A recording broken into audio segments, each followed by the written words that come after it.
Matthias, after all these things that you've told me, there's just one thing that I just can't fathom in my head. What's that? Why did the religious leaders, the ones that were supposed to be following after him, hate him so much? You mean the Pharisees and the Sadducees? That's an easy one, Demas. It's actually really simple. They didn't like the fact that this man had the power of God, and they didn't. They didn't like the fact that he could cast out devils, but they couldn't. But most of all, they could not stand that this carpenter from Nazareth, that he had all these followers that loved him. Followers? You mean the ones that turned on him? They didn't all turn. Not all at once. In fact, if you look at it, everything that happened tonight can really be blamed on one man. While Erastus and I were in Pilate's court after he'd pronounced judgment, two women passed us by. They looked familiar. I'd almost say that they were some of the women that had followed Jesus on his journeys. One of them was sobbing uncontrollably. The guards weren't really looking at us because we're in Pilate's hall. I mean, the center of Jerusalem. Where could we go? So I stepped forward and I asked them to please stop, to tell me what was wrong. The lady who had control over herself, more so than the other, turned to the other and said that, "Mary, it would be okay, I'll take care of this." Mary? As in his mother Mary? It's possible. I mean, you know as well as I, it's a common name. But I'd say, yes, his mother. This other lady said that that night, John, one of his closest followers, had come and told them everything. Apparently, it had began that night with supper. Jesus had gathered his 12 most followers. I think he called them his apostles. He took them together into a room in Jerusalem for what he called his last supper here on earth. His last supper? What is that supposed to mean? He claimed that it would be the last supper that he ate with them before he died. He gathered them and he broke some bread, blessed some wine, and passed it around. As he was doing that, he turned to all of them and said that one of them who sat at the table would betray him.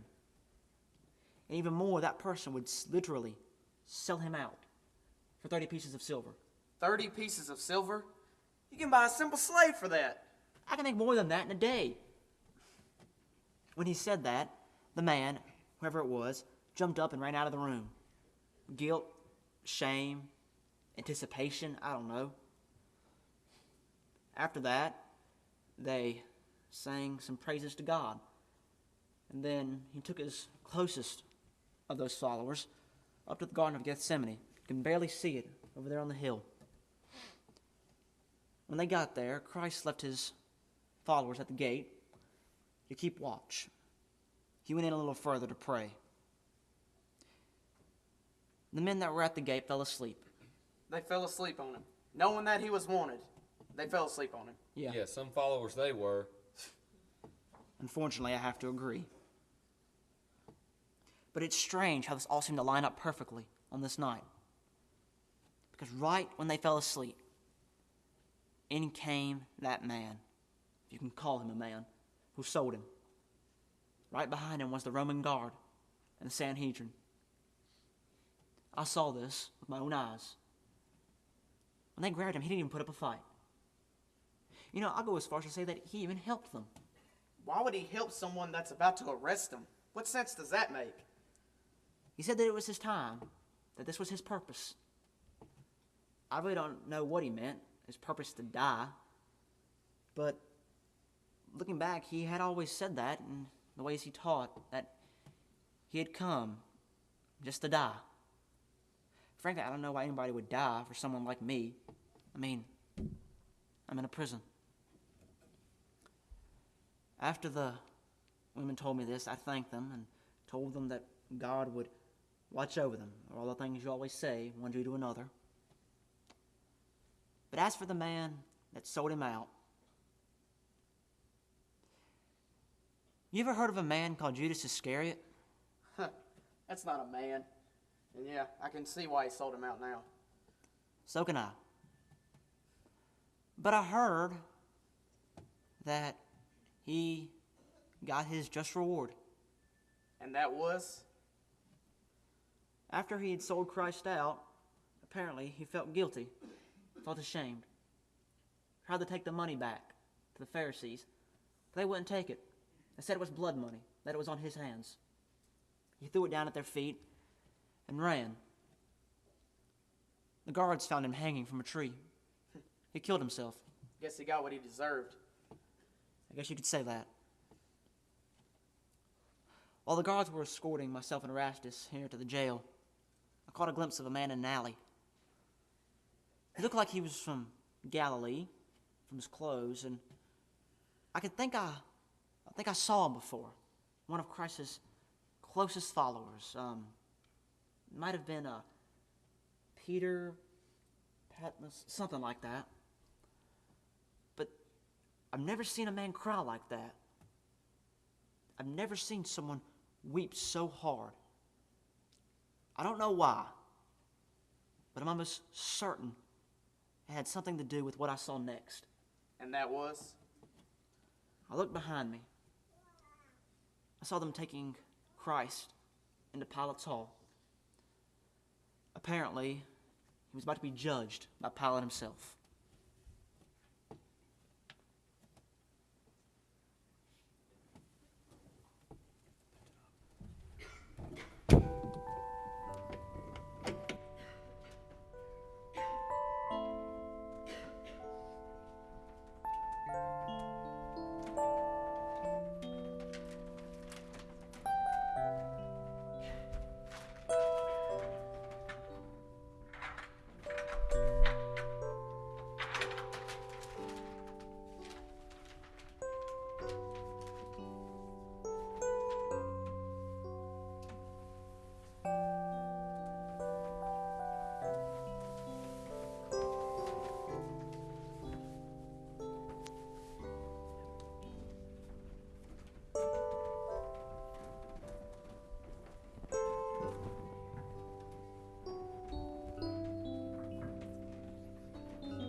Listen, men, verily I say unto you, one of you shall betray me.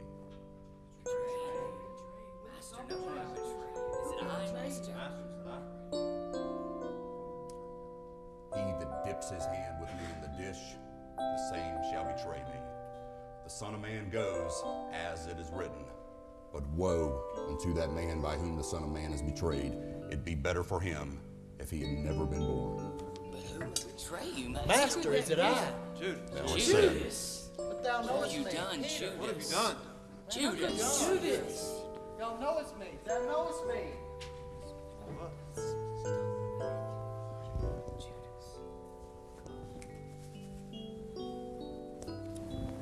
Father, bless this bread that we're about to receive.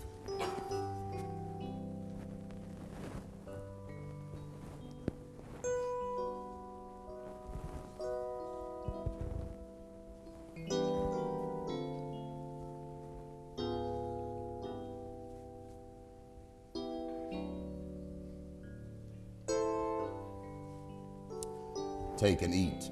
This is my body.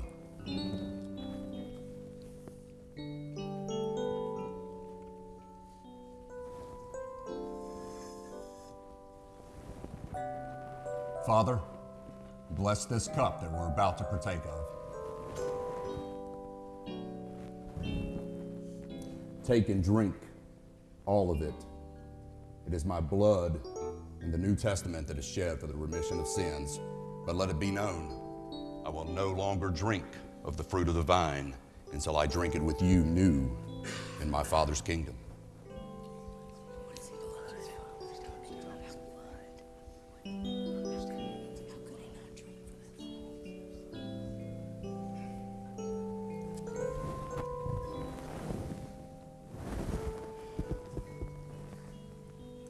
Now come, I must go to the Mount of Olives.